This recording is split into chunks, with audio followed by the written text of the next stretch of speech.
Yeni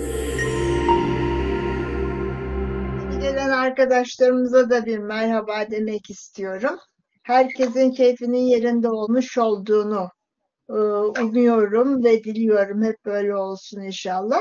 Her zaman yani bugün biliyorsunuz derinlemesine görüşmelere başlıyoruz ve derinlemesine görüşmelerin geçen hafta epeyce çünkü nitel araştırmalarda kullandığımız teknikleri epey ayrıntılı olarak anlatma fırsatı bulmuştu. En yaygın şekilde kullanılan tekniklerden bir tanesi derinlemesine görüşmeler, bir diğeri de odak grup görüşmeleri.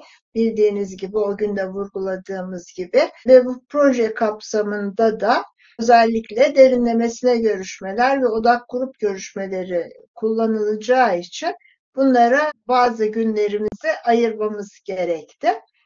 Biraz önce de söylemeye çalıştığım gibi bugün konuşacağımız konular çok büyük ölçüde derinlemesine görüşmelerle ilgili olacak elbette.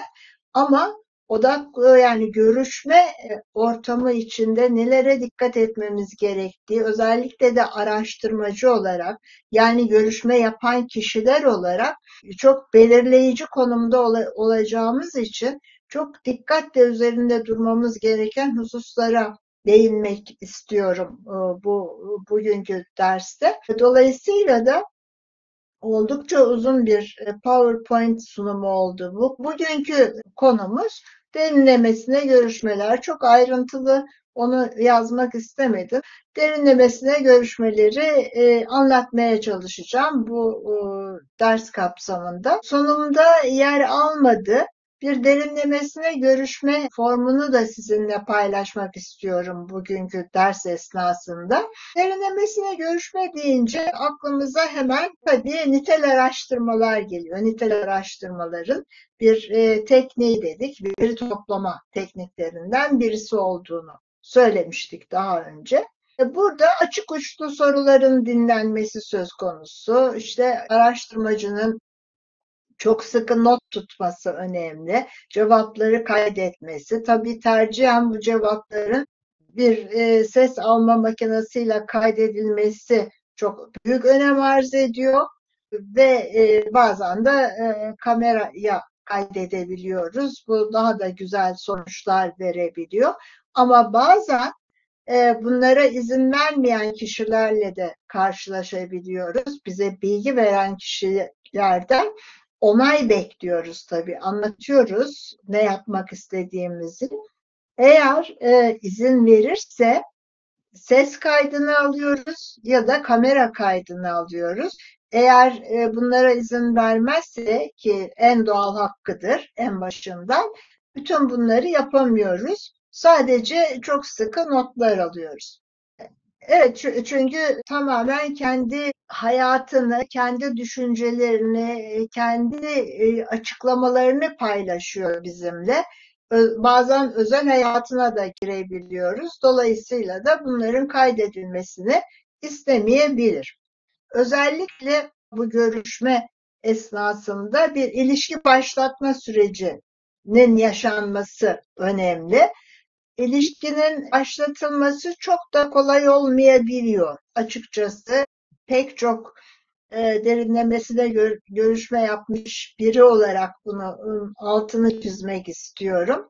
Hakikaten teknik açıdan beceri sahibi olmanız, duyarlı olmanız, onun iç dünyasına girebilmeniz, tamamen konsantre olmanız o görüşme sırasında, karşımızdakini anlamaya niyetiniz olması gerekiyor. Ve son derece disiplinli, özenli ve dikkatli olmamız gerekiyor. Hep ifade etmeye çalıştım. Nicel araştırmaların da son derece yararlı yanları vardır. Bir takım kolaylıkları vardır. Ama nicel araştırmalara göre derinliklere inmesi açısından çok büyük avantajları vardır ama bunun yanında da çok zordur. Hem veri toplama açısından hem verilerin analizi açısından son derece zordur. Şimdi derinlemesine görüşmeler sırasında günlük konuşmalardan farklı bir ortamda olduğumuzun farkındayız. ve bize cevap veren kişi de bunun farkında. Ve araştırmacı yani görüşmeci, görüşmeyi yönlendiren kişidir elbette. Zaman zaman da o akış içinde, görüşme içinde de daha bazen ortaya farklı alanlar çıkabilir. Konuşulmaya gerek duyacağımız, özellikle de görüşülen kişinin bizi yönlendireceği bir takım alanlar çıkabilir ortaya ve onlar da ayrıntılı sorularla alınmaya çalışılır o alanlarla ilgili. Şimdi çok önemli olan konulardan bir tanesi görüşülen kişinin kendisini rahat hissettiği bir ortam olmasıdır. Ve aklına gelenleri rahatça paylaşabileceği, ifade edebileceği bir ortam yaratmak son derece önemlidir. Şimdi belli bir konuda olacağı derece açık. En başından söylüyoruz da zaten. Eğer tabii her iki tarafta araştırmacının ilgi duyduğu belli de ama o konuya görüşülen kişinin de ilgi duyması son derece önemli. Eğer bir görüşme hepimizin bildiği gibi her iki tarafta aynı derecede ilgi duyuyorsa sürdürülebilir zaten. Hepimiz bunu gayet iyi biliyoruz. Aslında bakarsanız derinlemesine görüşmeler hep bildiğimiz, gördüğümüz olaylar üzerinden yapılıyor o görüşmeler. Onlar konuşuluyor. Bildiğimiz o olaylar konuşuluyor.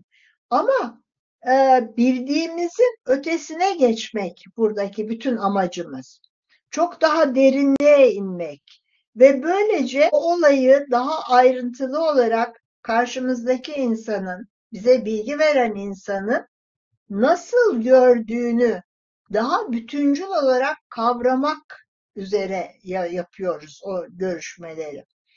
Dolayısıyla da bu amacımızı hiçbir zaman unutmamalıyız görüşmeler yapılırken. Aslına bakarsanız derinlemesine görüşmeler, tabii odak gruplarında da benzer şeyler söz konusu ama derinlemesine görüşmede genellikle iki kişi var. Bir soruları soran ve sohbeti başlatan araştırmacı, ikincisi de cevaplayan kişi, bize bilgi veren kişi.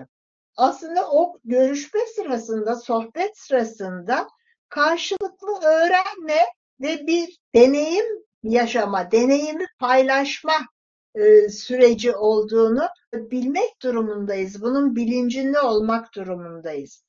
Dolayısıyla da derinlemesine görüşme tekniğiyle doğrudan gözlemlenemeyen, çoğu zaman davranışlara yansıtılmayan, yansıyamayan belli olaylar, düşünceler, motivasyonlar, niyetler ortaya konuluyor. Yani çok daha anlamlı bir o bütünü kavrama fırsatı yakalanabiliyor. Şimdi bunun içinde tabii görüşmecinin çok ciddi sorumlulukları var. Yani araştırmacının. Karşımızdaki insanın cevaplarını rahatlıkla, doğrulukla, özenle alabilmeyi mümkün kılan bir ortam yaratabilmek çok önemli ve bu görüşmecinin sorumluluğu. O kişinin dünyasına samimiyetle girebilmesi yine araştırmacının sorumluluğu. Şunu da çok iyi bilmeliyiz ki görüşmeden elde edeceğimiz sonuçlar, yani o verilerin niteliği büyük ölçüde bize, araştırmacılara bağlı.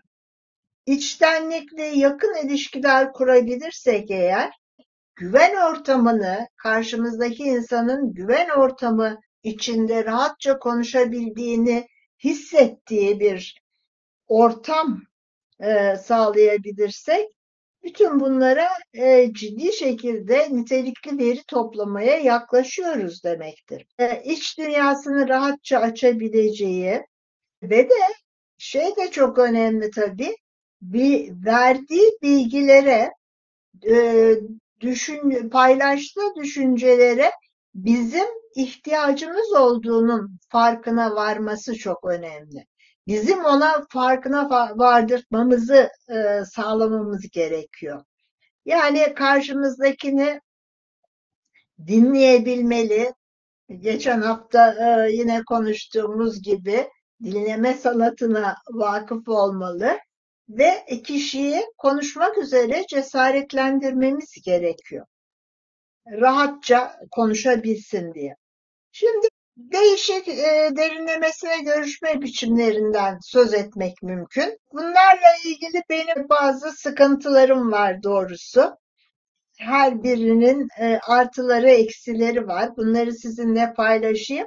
E, Belki de ileride bu tür araştırmalar yapmak isterseniz bunlardan herhangi birini kullanabilirsiniz. Ama avantajlarını, dezavantajlarını da iyi bilmek koşuluyla bunları seçmekte yarar var.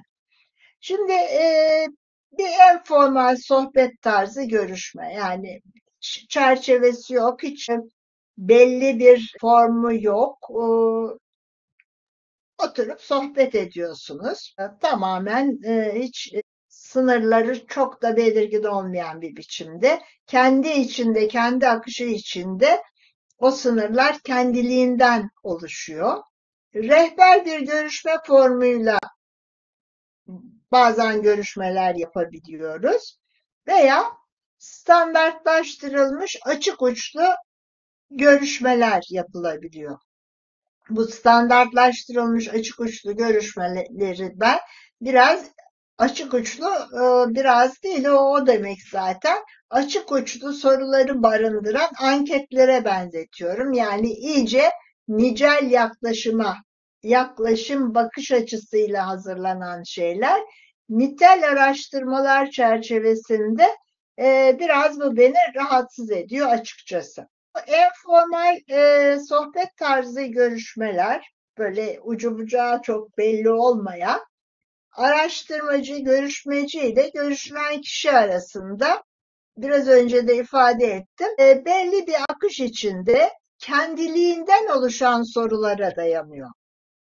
Oturursun işte belli bir konuda sohbet açarsın, o kendiliğinden akar gider. Yok, tam tersine bu çok zor bir görüşme biçimidir bana göre. Burada araştırmacının son derece deneyimli olması gerekiyor. Ve yani araştırmacı, görüşmeci, görüşen kişi ne kadar bilgili olursa, ne kadar ne yapacağını bilirse, beceri sahibi olursa o kadar daha iyi olacaktır. Bu biraz hayatı zorlaştıran bir görüşme biçimi aslında. Nitel araştırmaların doğası gereği sorular elbette zaman içinde değişiyor, değişebilir. Çünkü birisiyle konuştuğunuz zaman siz de etkileniyorsunuz araştırmacı olarak. Yeni, bambaşka düşünceler elde ediyorsunuz, bambaşka yeni öğrendiğiniz bilgilere dayalı olarak. Burada en formal sohbet tarzı görüşmede görüşmenin sınırları ve görüşme sürecinin sınırları çok belirgin değil. Bunun avantajlı yanı var, onu da söylemek gerekiyor. O kişilere, yani bize bilgi veren kişilerin farklılıklarının çok farkına vararak ve onların farklılıkları çerçevesinde birçok değişikliklere açık olmak, esnek olmayı gerektiriyor. Dolayısıyla da topladığımız veriler iyice bireyselleştirilebiliyor derinlemesine olarak.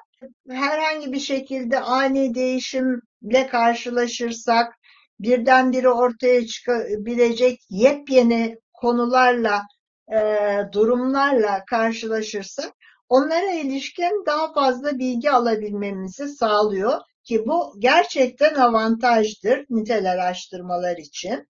Ama dediğim gibi çok ciddi de dezavantajları var. Yani en formal sohbet tarzı görüşme sonucunda yapılacak analizler dolayısıyla da çok zor oluyor tabii. Yani belli bir standardı olmadığı için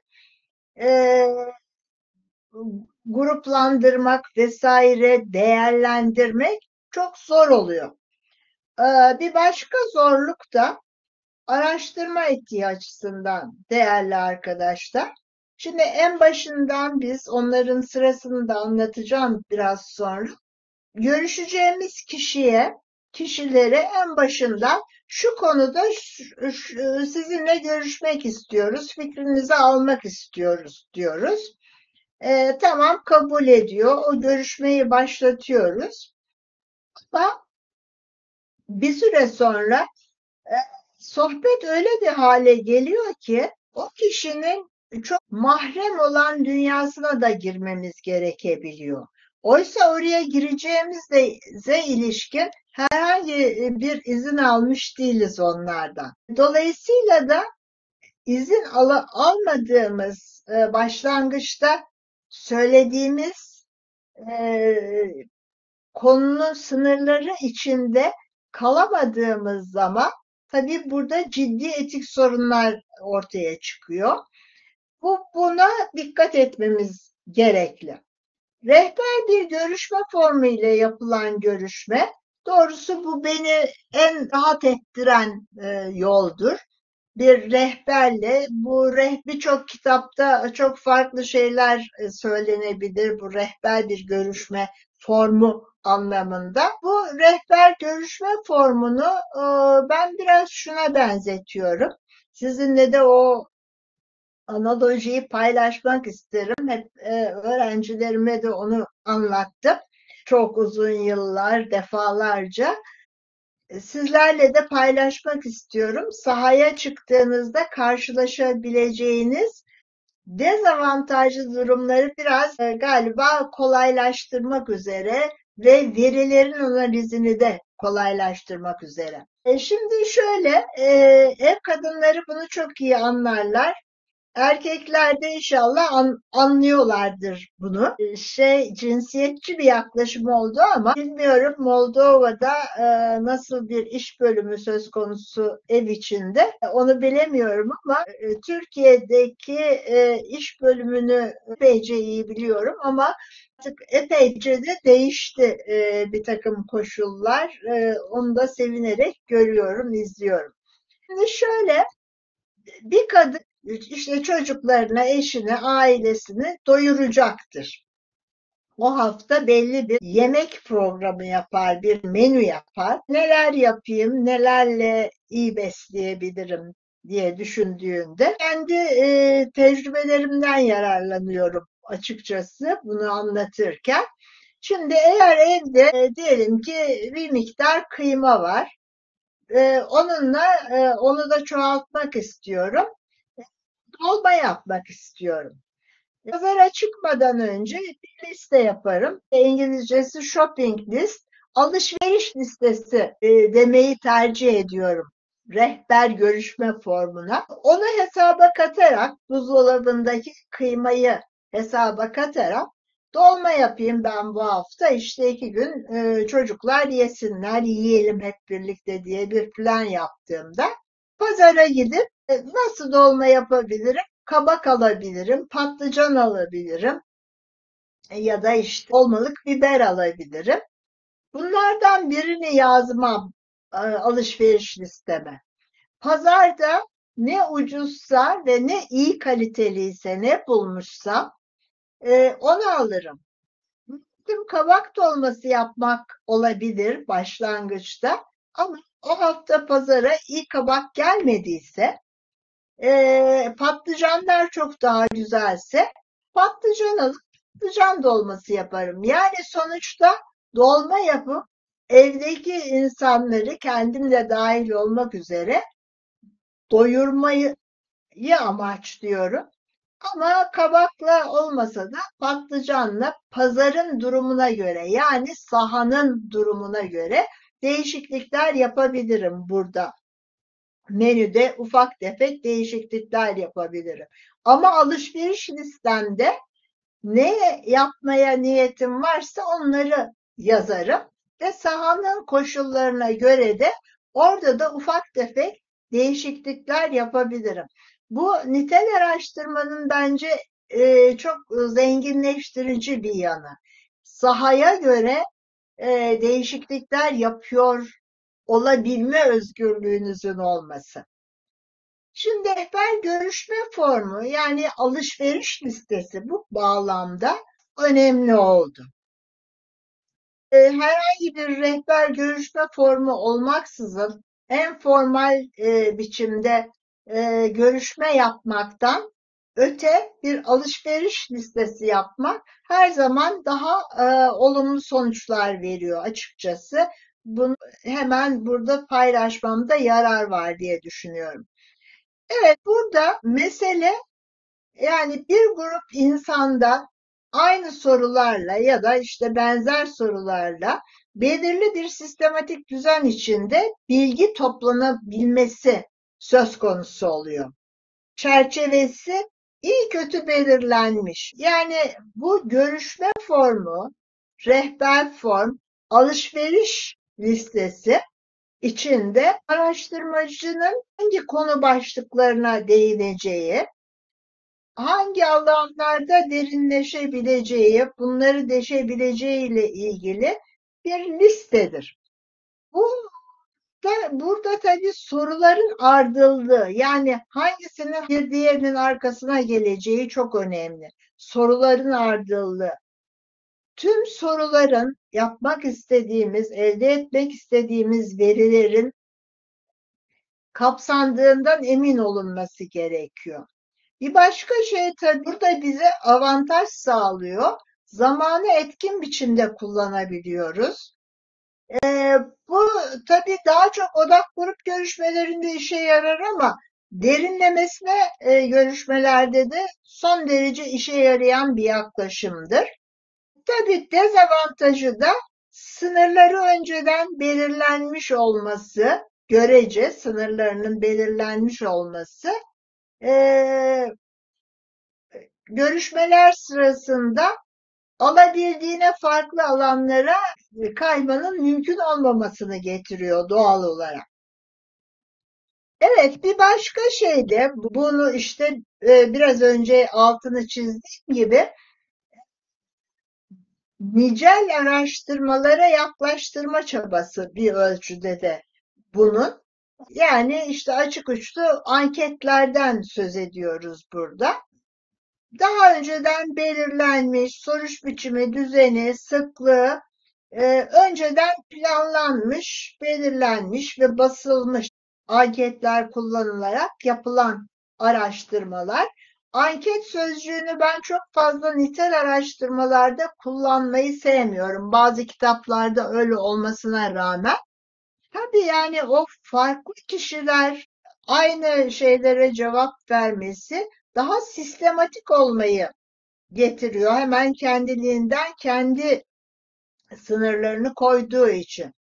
Ve araştırmacının görüşme esnasında iyice kontrole sahip olduğunu, güçlü bir kontrole sahip olmasını beraberinde getiriyor. Tabii kontrol olabildiğince çoksa bu defa esneklik ve kendiliğindenlik, kendiliğinden karşınızdaki insanın söyledikleri yeni alanların yeşermesine de engel oluyorsunuz tabii o sınırlarla. Bazen tabii özellikle de zaman sınırlı olduğunda bu ciddi bir avantaj yaratıyor.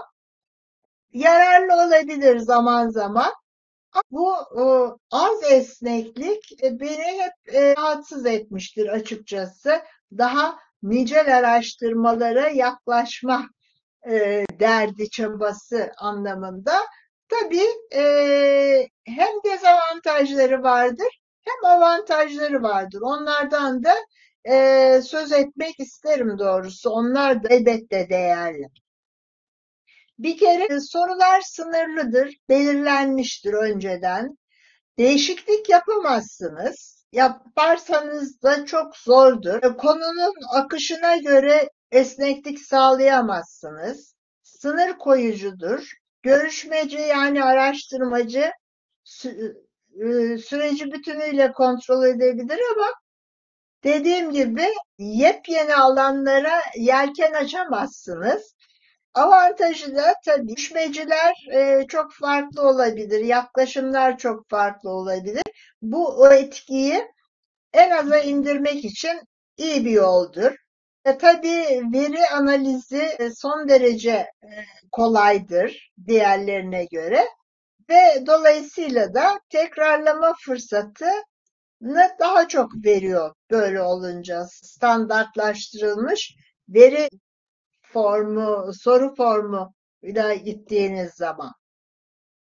Şimdi her zaman için tabii bu nicel araştırmalarda da son derece önemli ama nitel araştırmalarda da dikkat çekici önemi var. Bunları görüşeceğiz zaten sahaya çıktığımız zaman. Soruların iyice tanıtılması önemli. Ortaya çıkabileceğini önceden kestirebileceğimiz sorunları tartışmak ve onlarla baş etme yollarının neler olabileceğini konuşmak gerekiyor. Diğer görüşmecileri de bizim gibi düşünmeye sevk etmek ve aynı dili konuşmak önemli tabii. Araştırmanın görüşülenlere nasıl takdim edileceği söylenir. Hepimizin standart bir şey söylememiz gerekiyor. Her birimizin farklı şeyler sahaya çıkmadan önce söylemememiz, izin alırken söylemememiz gerek tabii. Tutarlı olmak gerek. Soruların benzer kelimelerle sorulması önemli. Anlatılması daha doğrusu, konu başlıklarının açılması. Bu çok farklı görüşme teknikleri bir arada kullanarak da yapılıyor. Kombinasyonlar yapılabiliyor bunlarla ilgili. Şimdi derinlemesine görüşmeler ne zaman uygundur? Bir cevap vermemiz lazım değerli arkadaşlar.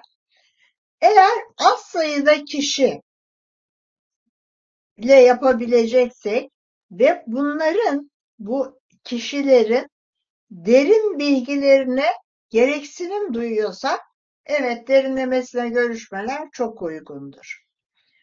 Yani yüzeysel bilgi değil, o insanların düşünceleri, tutumları, motivasyonları, bakış açıları, o olayı nasıl yorumladıkları, nasıl anlamlar verdikleri, anlamlandırdıkları önemli olduğunda derinlemesine görüşmeler uygundur elbette.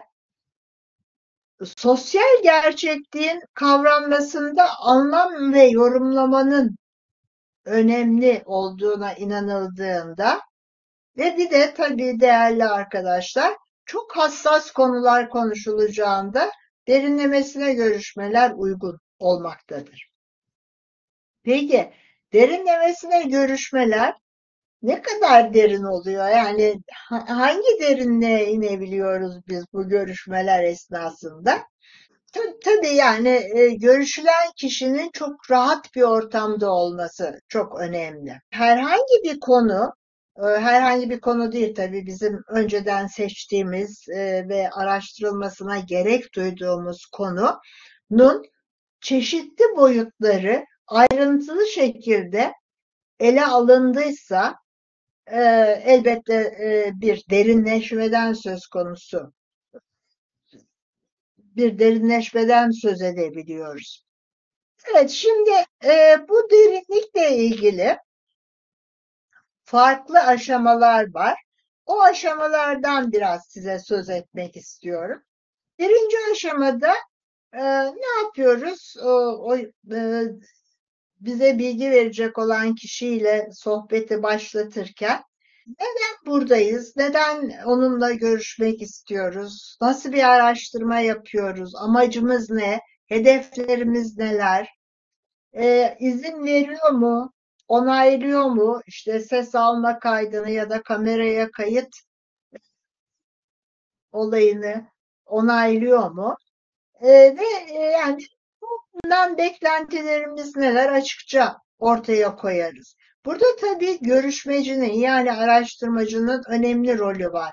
Bir kere karşımızdakini motive edici olmalıyız. Etkileşimi canlandırmalıyız. Yani bir etkileşim söz konusu orada. Bilgi ve deneyim paylaşımını artırıcı olmalıyız. O kişilerin bizimle işbirliği yapmaya rıza göstermesi çok önemli. Yani birinci aşamada bütün bunların üstesinden gelebilmemiz gerekli. Ve görüşülen kişilerin konuya yönlendirilmesi o esnada yine önem kazanıyor. İkinci aşamada değişik aşamaları var bu görüşmelerin.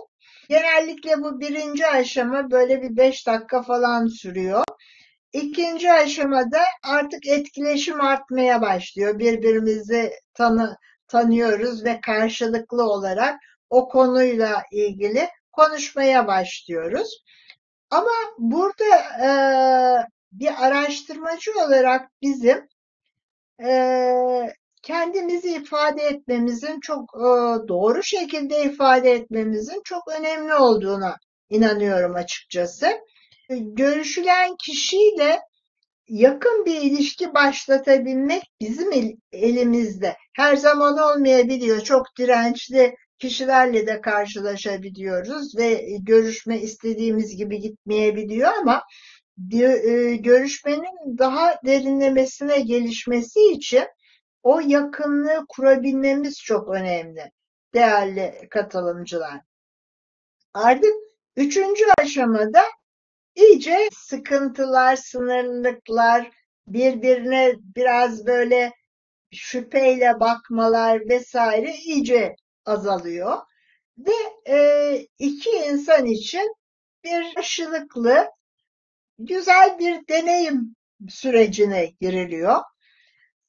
Tabii güven kazanma burada çok önemli. Birbirine uyum sağlama.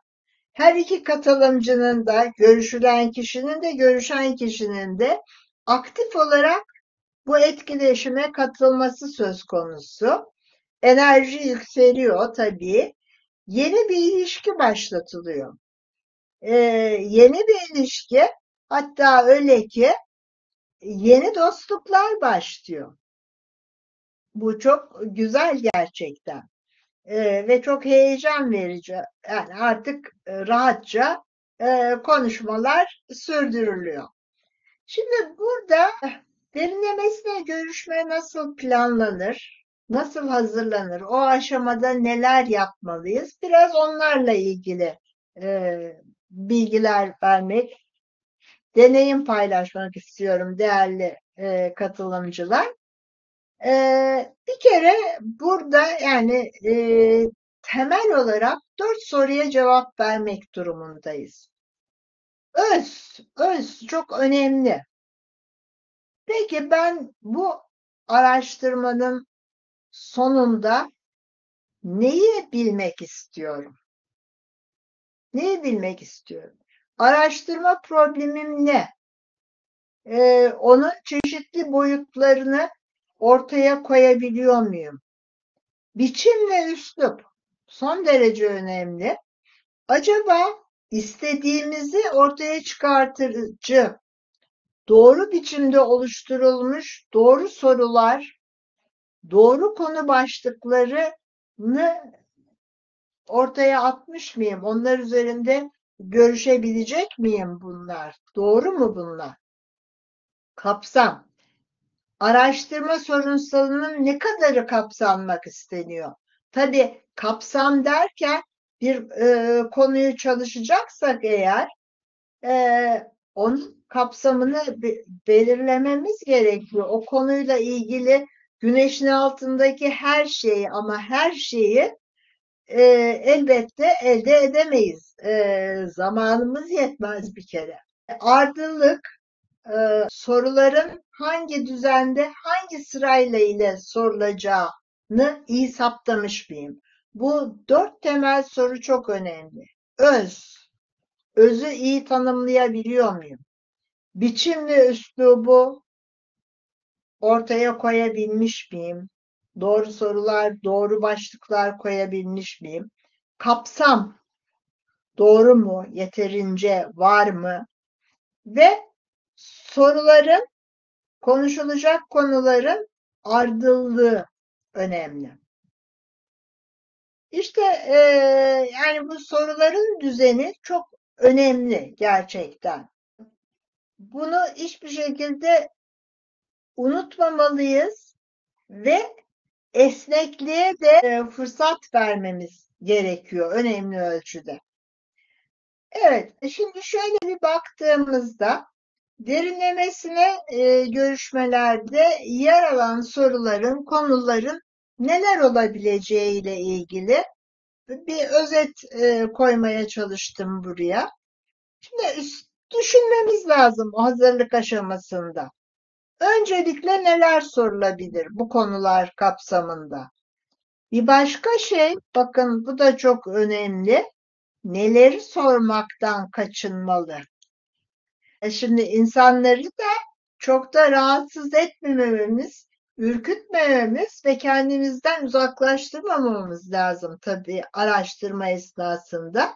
Hem toplayacağımız verinin niteliğini bu önemli ölçüde belirleyecektir. Hem de başka insanlara zarar vermek, onları rahatsız edecek alanlara da girmemek gerekiyor. Hele de izin vermedikleri bir alandaysa. Evet, ardılılık çok önemli dedik. Ayrıntı, kapsam bir yerde işte. Ne kadar ayrıntıya girelim? Yani çok da işimize yaramayacak şeyleri öğrenmek durumunda değiliz. Bunu da çok dikkatlice izlememiz gerekiyor.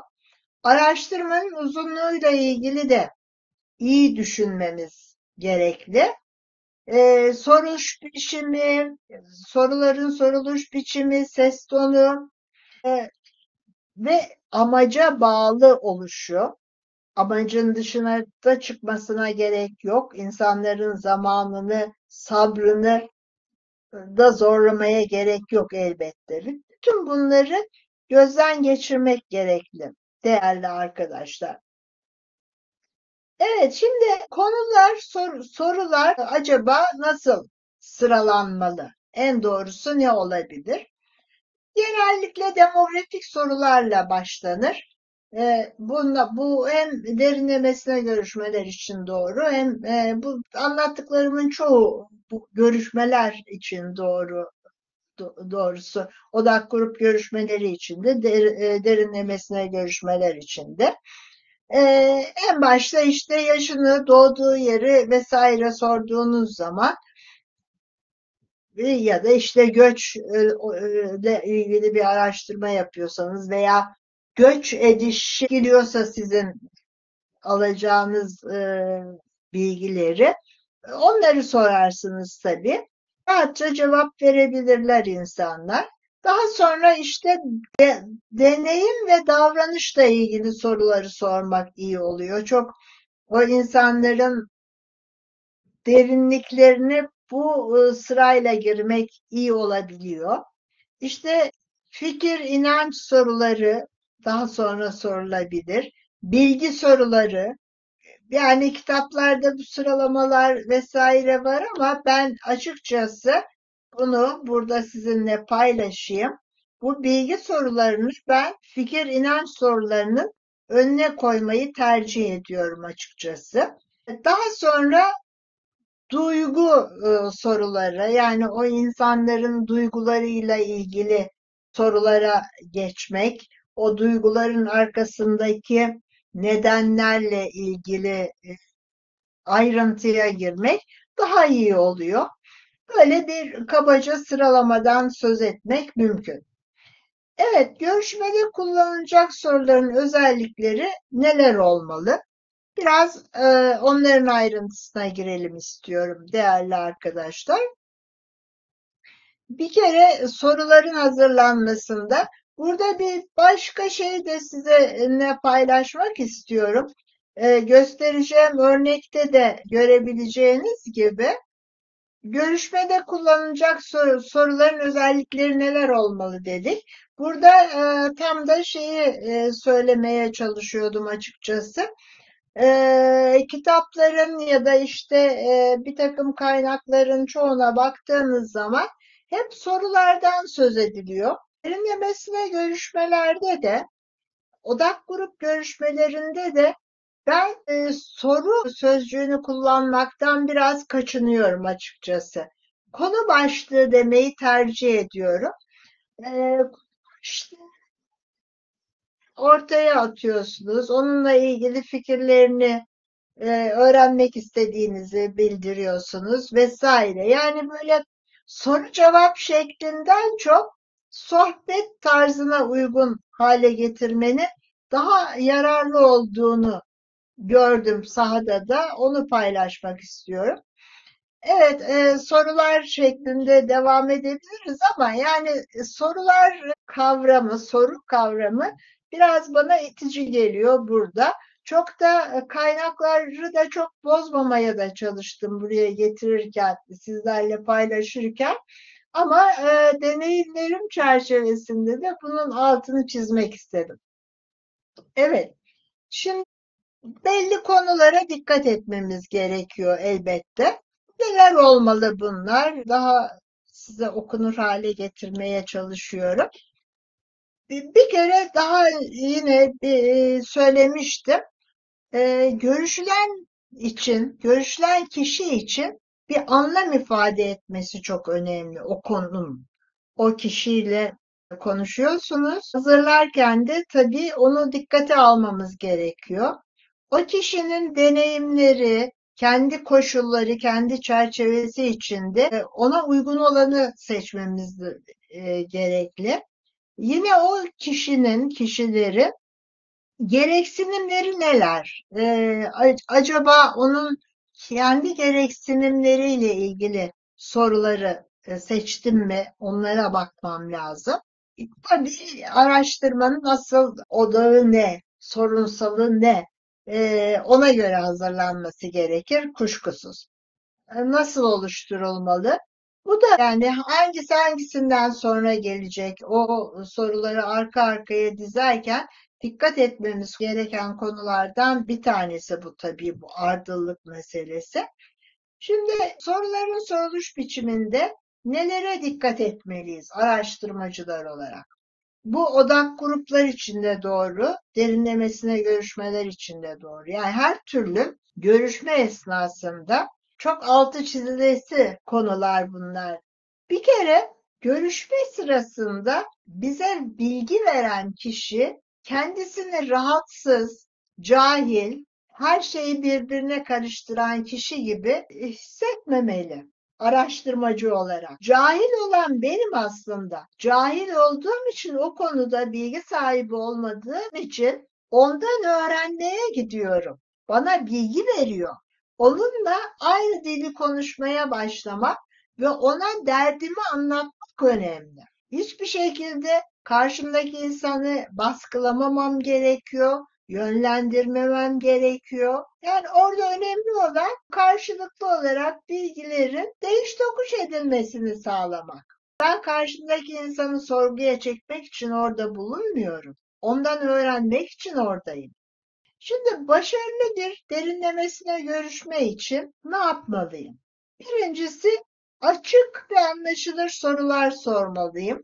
Görüşlerinin kendi dilinde sorular sormak önemli. Günlük konuşma diline benzer bir yapıda olması tabii anlaşılırlığı da artırıyor. Soruları tek tek sormalıyım. Bu da çok önemli. Bir başka şey, deşme sorularının hazırlanması, oluşturulması. Kişilerin sorulara verdikleri cevapları daha derinleştirmek, elde edilecek veriyi zenginleştirmek, çoğu zaman da görüşülenden istenen düzeyde cevaplar alabilmek için ipuçları veriyoruz bu deşme sorularıyla. Bu yüksek lisans öğrencilerimle yaptığım bir dersin derinlemesine görüşme çerçevesi bir örnek bu. Toplumsal cinsiyet rollerinin ve sorumluluk anlayışının depremlerde toplumsal direncin oluşturulmasındaki etkileri. Şöyle ki, gördüğünüz gibi araştırmalar esnasında da bu tür şeyler kullanabilirsiniz. Bunlar sizin için bir öneri, araştırma ekibine söylüyorum.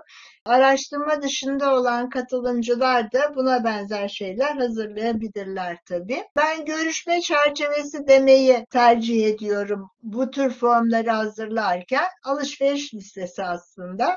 bana göre bir rehber ya da işte. Derinlemesine görüşme kodunu yazmak lazım elbette. Görüşmenin kiminle kimlerle yapıldığı, işte hangi mahalleden, hangi sosyoekonomik statüden insanlar olduğunu onları önceden tabii kararlaştırıyoruz. Kimler tarafından yapıldığı, tanıtım nasıl olacak? Yani her bir görüşmecinin, her bir araştırmacının benzer şeyleri söylemesi, tutarlılık önemlidir dedik. Onun örneği var. Görüşmenin yapıldığı yer, görüşme tarihi, saati ve süresi. Bakın burada şu çok önemli, parantez içinde yazılı olan konu.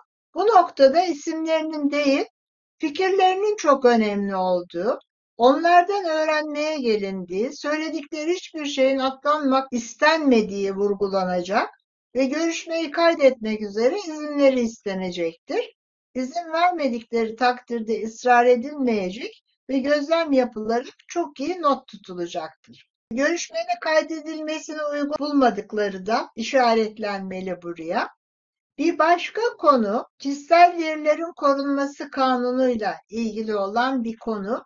Bu Türkiye için çok gerekli bir durum. Diğer başka ülkelerde de bu tür uygulamalar var, olmak zorunda da. Ama Moldova'nın koşullarını bilmiyorum. Tabii oradan olan ekip arkadaşlarımız bunları bileceklerdir.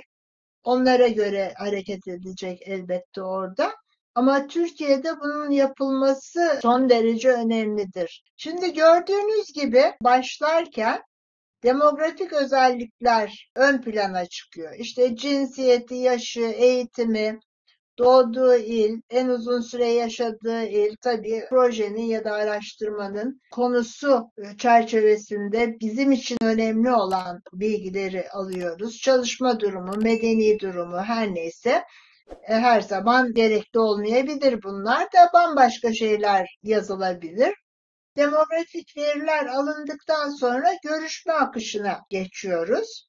Burada artık konular var. Nelere bakacağız? Şimdi dikkat ederseniz şurada siklamen rengi yazılan bizim öğrenmek istediğimiz şeylerin onlarla siklamen olarak yazmaya çalıştım. Aklınıza ilk gelen kelimeler neler? Deprem sözcüğün ile ilgili aklınıza neler geldiğini konuşalım. Bu sözcüklerin her birinin açılımı istenmeli diyoruz kendi içimizde. Burada her türlü yaklaşım öğrenilmeye çalışılacaktır. Rahatça konuşmalarına izin vermek ve her söylediklerini kayda geçirmek ve gözlem yapmak gerekmektedir. Burada verdikleri cevaplar büyük ölçüde görüşmenin akışı içinde işinizin ne kadar kolay ya da zor olacağını da gösterecek. Araştırmacılara hitaben tabii bu. Aşağıdaki konular söylenmişse bir kez daha sorulmayacak. Söylenmeyen konulardaki fikri de sorulacak. Evet, ikinci konu alanı sorumluluk bilinci araştırmaya çalışıyoruz karşımızdaki insanın. Kader mi diyor, tevekkül etmek mi gerekir diyor. Acaba din ne ölçüde bu işin içine giriyor? Onları araştırmaya çalışıyoruz. Örnek olarak şu yazılmış burada. Sizce depremlerin bu denli yıkıcı olmasında sorumluluk kimde? Hangi insanlarda, hangi kurumlarda?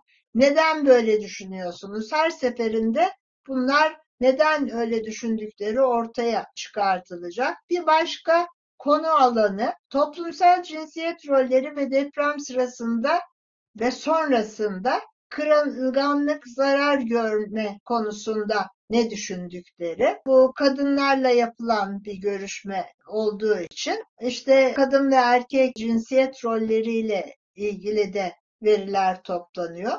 Gördüğünüz gibi hem bir konu alanı var, alt başlıkları var, hem de deşmek için farklı kategorize edilmiş sorular var. Bir başka yine konu alanı, şimdi de beklenen İstanbul depremine hazırlıklı olmak için kim ne yapmalıyı konuşalım. Toplum depreme daha dirençli hale nasıl getirilebilir? Ne düşünüyorlar? Onu ortaya çıkartmak üzere konuldu bu. Son olarak 6 Şubat depremleri düşüncelerinizi, duygularınızı değiştirdi mi? Nasıl?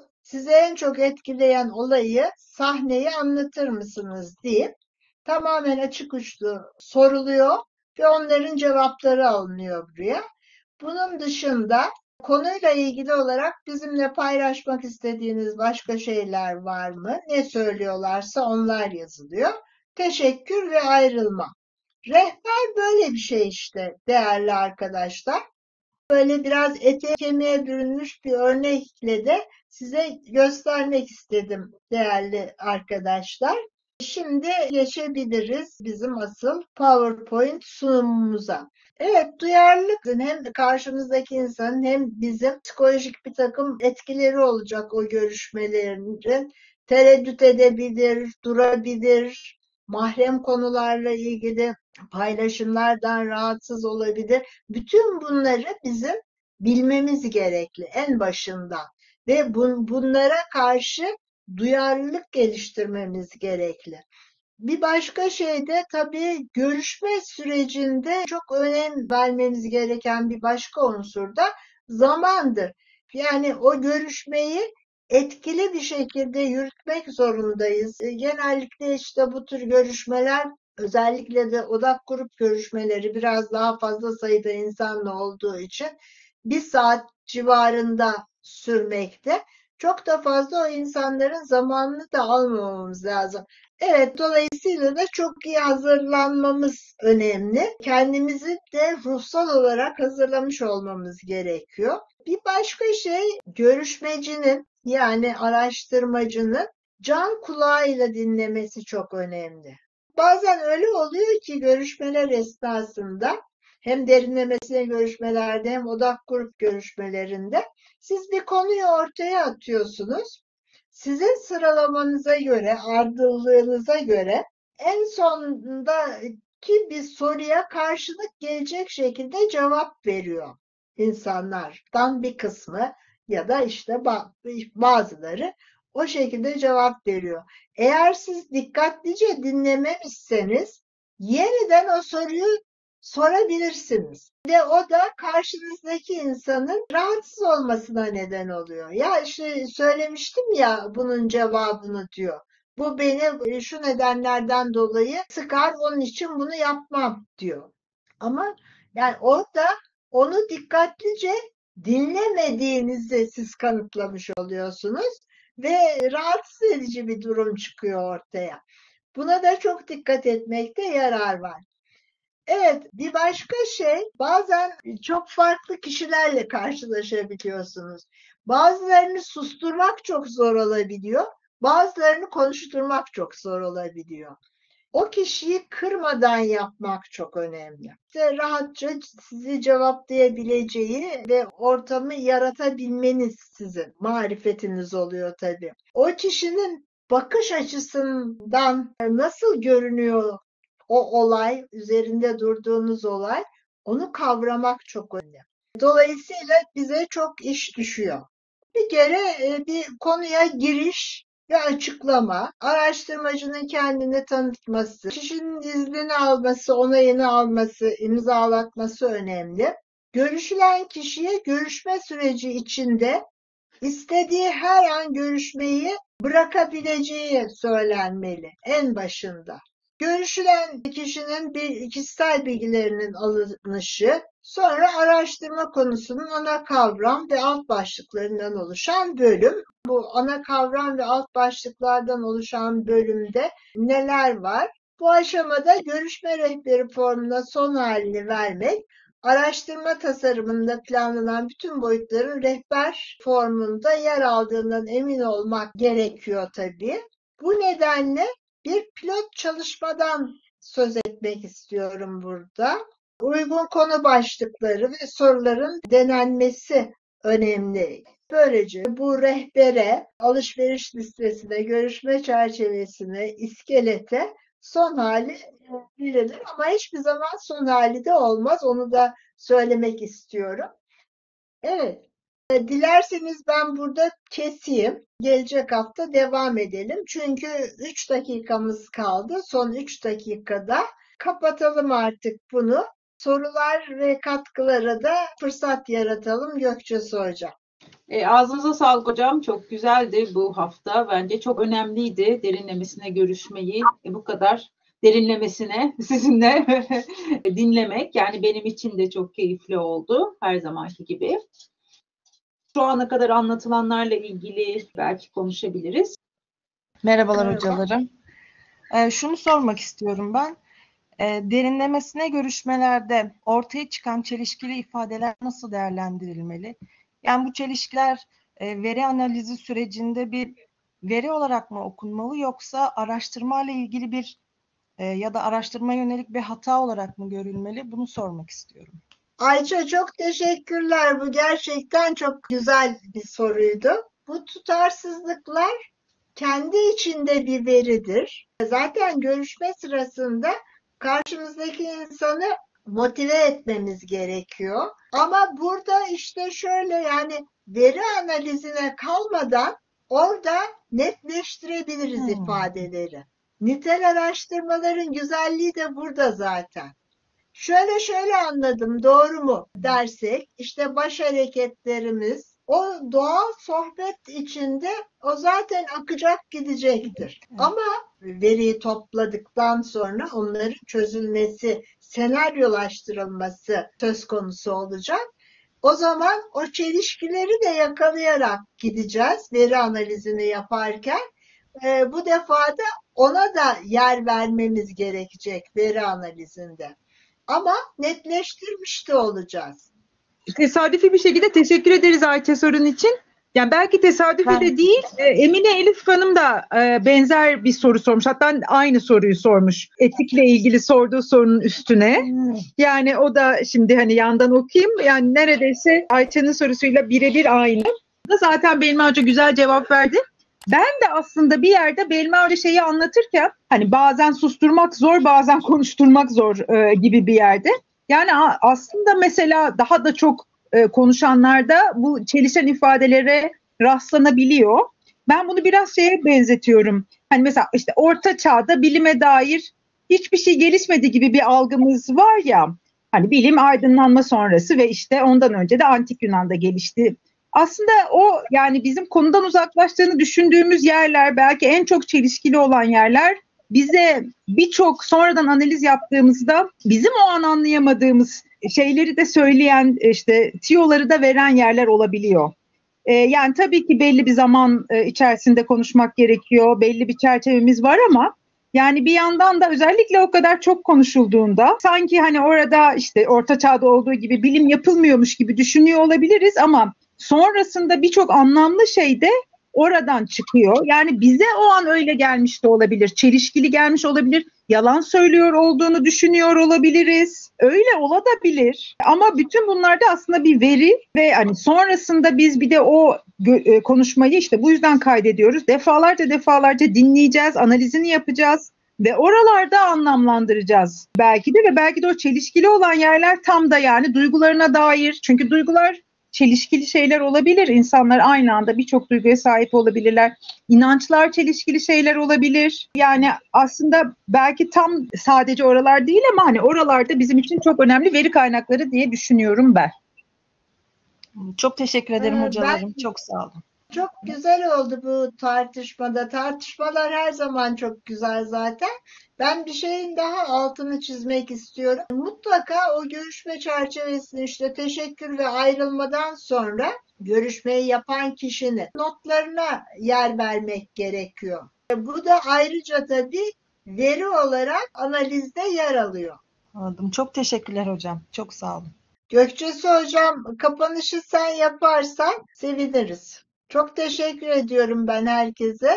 Ben teşekkür ederim. Bence çok değerliydi bu haftaki kurs. Çok teşekkür ediyoruz tüm katılımcılara.